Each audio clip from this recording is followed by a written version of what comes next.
He thought she was just another gold digger in first class, until he found out who she really was. The first-class cabin smelled of leather and money. Soft conversations hummed in the background, accompanied by the occasional clink of a champagne glass. Overhead bins clicked shut as passengers settled in, adjusting designer bags and expensive watches. Nathan Kessler barely glanced up from his phone as he dropped into seat 3A, a window seat exactly how he liked it. He exuded the kind of confidence that came from years of closing deals and sitting in boardrooms, where people laughed at his jokes even when they weren't funny. He ordered a scotch before takeoff, loosening his tie as if to silently declare to everyone that he was the kind of man who belonged in first class. The flight from Dallas to Tampa was just under 3 hours, not long, but long enough for him to enjoy the perks of luxury travel. He had no intention of working, not when there were premium drinks and the opportunity to size up the cabin. That's when he noticed her. A blonde woman sat just a few rows ahead, her profile partially visible as she scrolled through something on her iPad. There was something about her, something familiar but not enough to place. Maybe she was a local news anchor, a C-list actress, someone who'd had her 15 minutes and was desperately clinging to the last few seconds. He smirked, nudging the man in the seat next to him, a mild-mannered traveler who had the misfortune of sitting beside someone who loved the sound of his own voice. Ever notice how some people think money can buy class? Nathan mused, just loud enough for nearby passengers to hear. The man beside him gave a polite, non-committal chuckle, keeping his eyes on the in-flight magazine. He wasn't interested in conversation, but Nathan didn't need an audience to keep talking. She looks familiar, he went on, tilting his head. Probably some reality TV reject. You know the type, big hair, expensive handbag, and no idea how to blend in. His words floated into the space around him, catching the ears of those nearby. A few glanced in his direction, but the woman remained focused on her iPad, either unaware or uninterested in his commentary. That didn't sit well with him. People like her were supposed to care what men like him thought. The plane began taxiing, and the flight attendant made her final rounds, checking seatbelts and collecting empty glasses. Nathan leaned back, stretching slightly, already bored with the flight before it had even begun. He watched as the blonde woman politely handed off her drink and smiled at the attendant, her posture composed, her demeanor calm. It irritated him. There was a quiet confidence about her, an ease that suggested she wasn't the kind of woman who would be rattled by side comments or sideways glances. And that made Nathan double down. He shifted, making sure his voice carried just enough. She must have married well, he mused, shaking his head as if he found the entire thing amusing. That's usually how these stories go. Third husband, maybe fourth. Plastic surgeons on speed dial. It's always the same. This time, there was a noticeable shift in the air. The businessman in the seat across the aisle cast a glance at him, brief but pointed. The flight attendant hesitated ever so slightly as she moved past. Even the man sitting next to him exhaled quietly, as if he wished himself anywhere else.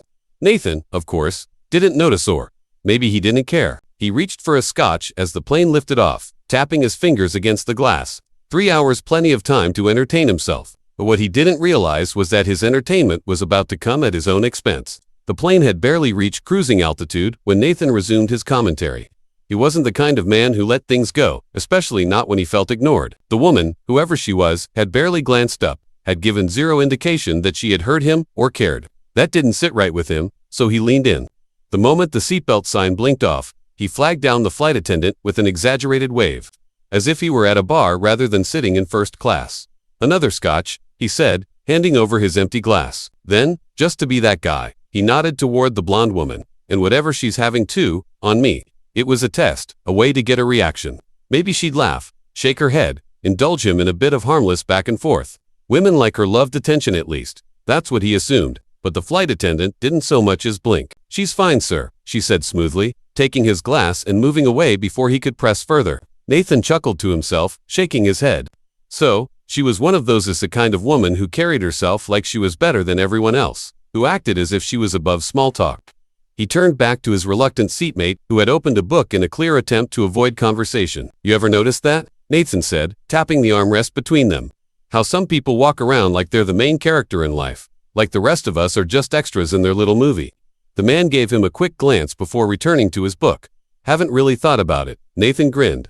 He wasn't going to let this go. I'll tell you exactly who she is, he continued, keeping his voice at that perfect volume, not too loud to be accused of being rude, but just enough for the people around him to hear. She's the kind of woman who gets by on her last name, on favors, some senator's ex-wife, maybe, or one of those lawyers who loves the camera but couldn't win a case to save her life. He let the words linger, waiting for a shift, a reaction, anything that would let him know he was getting under her skin. Nothing. The blonde woman remained composed, scrolling through her tablet like he wasn't worth acknowledging, like he wasn't even there. Nathan exhaled sharply through his nose, adjusting his watch in irritation. This wasn't fun anymore. Not even a glance, he muttered. Guess she's too important for the rest of us. A few rows back, a woman in a navy pantsuit exchanged a knowing look with her seatmate across the aisle. An older gentleman glanced up from his newspaper, one brow slightly raised. People were noticing him now, but Nathan, in his arrogance, assumed they were on his side. That they found her just as ridiculous as he did, and that's what made him double down. He leaned forward, resting his elbow on the armrest, dropping his voice just slightly, like he was sharing some great insight. Mark my words, he said, smirking. She's going to post something later about how exhausting travel is. Probably complain about manspreading or some nonsense. Women like her love playing the victim, but I guarantee you, excuse me, sir. The voice was calm, firm. Nathan turned his head, expecting the flight attendant again. Instead, he found himself looking at the blonde woman herself. For the first time, she had turned fully toward him, her expression unreadable. There was no anger, no irritation, just a look. A quiet, measured look that made Nathan suddenly hyper-aware of the way his own voice had been carrying. For the first time in a long time, he felt the stirrings of something uncomfortable, something foreign. But he shook it off. He met her gaze, waiting for her to say something, to scold him, argue with him anything that would justify his behavior. But she didn't. She just studied him for a moment, then gave the faintest, most unreadable smile before turning back to her tablet like he wasn't worth her time. And for the first time, Nathan felt something he wasn't used to feeling. Nathan shifted in his seat, adjusting his cufflink, as if that could smooth over the discomfort creeping into his chest. That look she had given him, it wasn't dismissive, it wasn't irritated. It was something worse. It was knowing, like she had seen 100 men just like him before, and had already decided he wasn't worth the effort. That should have made it easier to brush off, to roll his eyes and go back to a scotch, but it didn't. Instead, it nagged at him. The flight attendant returned with his drink, setting it down with a polite nod before moving past him. He noticed she didn't offer any lingering attention, no small talk, no warmth. Had she heard him too? He took a slow sip, letting the ice clink against the glass, then glanced at the woman again. Pam, he reminded himself. He still didn't know exactly who she was, but something about her name tickled at the back of his mind. She was still reading, still unbothered, but now that she had acknowledged him once, there was an invisible line drawn between them, a silent dare. Nathan didn't do well with dares, so he said, this time directly to her, pitching his voice low enough to seem casual, but loud enough that the people around them could still catch bits of it. Pam, is it? You don't look like a Pam. She didn't answer. A flicker of something twisted in his stomach, but he didn't stop. I mean, no offense, he added, it's just, I don't know, you look more like a Kelly or a Lauren. He chuckled, shaking his head. Pam sounds like someone's mom. Still nothing. Nathan shifted again. She wasn't just ignoring him now. She was letting him embarrass himself. Across the aisle, the older gentleman had gone back to his paper, but Nathan had caught the way he had glanced up at him earlier, edging. 2 rows ahead, a younger man in a business suit was pretending to type on his laptop, but Nathan knew the game. He was listening. Even the flight attendant, who had just passed by with a tray, was keeping an eye on him out of the corner of her eye. The realization made Nathan's stomach tighten. They weren't laughing with him. He exhaled sharply through his nose, sitting back in his seat. Fine, let them judge. People were always so uptight these days, acting like a little light-hearted teasing was some kind of personal attack. He hadn't said anything that bad. He drained the last of his scotch, setting the glass down a little harder than necessary. And then, as if the universe had been waiting for the perfect moment, the flight attendant spoke. Ms. Bondi, would you like another beverage? Nathan barely heard the words at first. It wasn't until the blonde woman, Pam, looked up and politely declined that his brain caught up. Bondi, Pam, Bondi. His entire body tensed, fingers curling slightly on the armrest. Now it made sense. Former Attorney General of Florida, nationally known, politically connected, a legal bulldog who had gone head-to-head with some of the most powerful people in the country. A woman who owed God wasn't just familiar because she had been on television. She had been on television because she was the kind of woman who could ruin a person's life with a single phone call. Nathan's throat went dry. He stole another glance at her, but she wasn't looking at him. She didn't need to. She already knew. And now, so did he. For the first time in the entire flight, Nathan had nothing to say. Nathan swallowed hard, his mind racing as if searching for an escape hatch. Pam Bondi. He could hear the name echoing in his head, each syllable unraveling his confidence one thread at a time. His fingers tightened around the armrest. How had he not recognized her sooner? Of course, he had seen her before. On news broadcasts, at press conferences, in courtroom footage that had aired on every major network. She had gone toe-to-toe with corporations, tangled with politicians, And now he was sitting a few feet away from her, realizing that all the smug, half-whispered remarks he had been making had landed in the absolute worst place possible. The blood drained from his face. He glanced around the cabin, suddenly hyper-aware of how many people had been within earshot. The older gentleman across the aisle, the business traveler typing on his laptop, the flight attendant who had heard everything. Had he just mocked a former attorney general in front of an entire first-class cabin?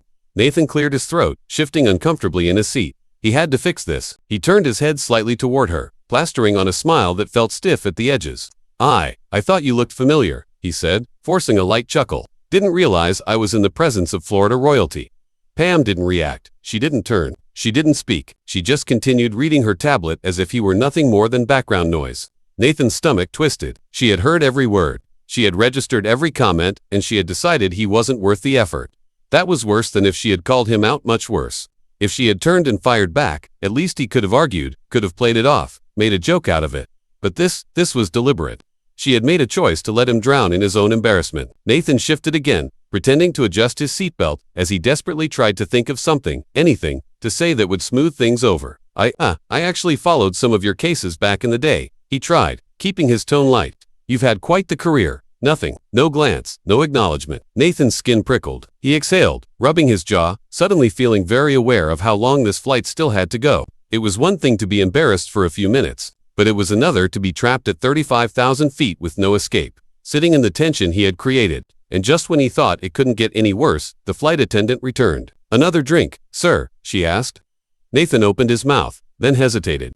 He wasn't sure why, but suddenly the idea of another scotch didn't sit right. Just water, he muttered. The flight attendant nodded, taking his empty glass. And that's when he noticed the tiniest flicker of amusement in Pam Bondi's eyes. She hadn't turned her head, hadn't spoken, but in that split second, he knew she had been watching. She had been waiting. And now, she was enjoying every second of his discomfort. For the first time in a long time, Nathan Kessler understood exactly how it felt to be small. Nathan sat rigidly in his seat, the weight of his own words pressing down on him like an anvil. How had he let this happen? He was usually good at reading people, at controlling conversations, at making sure he never ended up looking like the fool. But here he was, trapped in his own arrogance, staring at the back of a woman's head who had dismantled him without saying a single word. His mind scrambled for an exit strategy. Should he apologize? Make a joke? Pretend none of it happened?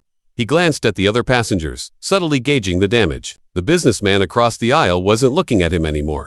But the slight smirk on his lips told Nathan he had been watching all along. The flight attendant was more professional about it, offering him a neutral glance as she set down his water. Nathan cleared his throat. Thanks, she nodded and moved on. And that was somehow worse because she didn't pity him. She didn't care. He wasn't important enough to care about. He shifted his gaze back to Pam, who was still reading, still unfazed, still carrying herself like someone who had already moved on, and maybe that's what made it hurt the most. She wasn't angry. She wasn't waiting for an apology. She had decided he wasn't worth a second thought. Nathan hated that feeling, and it was his own fault. His fingers tapped against the tray table, restless, agitated. He thought about the stories he'd read about her, her legal battles, her high-profile cases, the people who had tried to intimidate her and failed. And he, like an idiot, had thought she would care about his opinion. Nathan exhaled slowly. Maybe it was the altitude. Maybe it was the fact that he had nowhere to go. But for the first time in a long time, he started thinking about what kind of person he had become. He had spent years walking into rooms like he owned them, speaking like his words carried more weight than anyone else's, assuming that his version of reality was the only one that mattered. But here, in this moment, he wasn't the powerful one. He wasn't the one with control, and he didn't like how that felt. The plane hummed softly around him. The cabin settled into quiet conversation and occasional clinking glasses. Nathan picked up his water and took a sip, staring blankly at the seat in front of him. Maybe this was the kind of lesson people like him didn't learn until they had no choice. Maybe this was exactly what he deserved. Nathan stared out the window, watching the sky stretch endlessly beyond the wing. The vastness of it suddenly made him feel small and insignificant. It was a foreign feeling, one he wasn't sure he liked. For years, he had carried himself like the center of the universe. People laughed at his jokes, even when they weren't funny. They nodded along when he spoke, even when he had nothing of value to say. He was used to commanding attention, but today, he had been reminded of something he had long forgotten. Respect wasn't about money. It wasn't about power. It wasn't about being the loudest voice in the room. It was about character. Pam Bondi had done nothing to put him in his place, because she didn't have to. She had let his own arrogance do the job for her. Nathan took another sip of water, feeling the coolness settle in his throat. It wasn't scotch, but maybe that was for the best. For once, he needed to sit with his thoughts without drowning them in alcohol. He glanced at her again, half expecting her to finally turn, to throw him a glance of satisfaction. But she didn't. She was done with him. She had been done with him the moment she realized what kind of man he was. That realization twisted in his chest. It wasn't often that someone like him had to face himself, had to sit in the discomfort of knowing he had been the fool in the room. Nathan sighed, rubbing his temple. Maybe it was time he started listening more and talking less. Maybe it was time he started thinking before assuming he knew everything. The flight attendant passed by again, and for the first time, Nathan didn't wave her down for another drink. Instead, he sat quietly, watching the sky as the plane began its descent into Tampa. He realized something. This wasn't about Pam Bondi. This was about the kind of man he wanted to be from here on out. How often do we judge people before we even know who they are? How many times have we let arrogance blind us to the truth? Maybe the real lesson here isn't about power or status. Maybe it's about learning to treat people with respect before we regret it. If this story made you think, hit that subscribe button. Who knows, maybe next time you'll catch yourself before making the same mistake.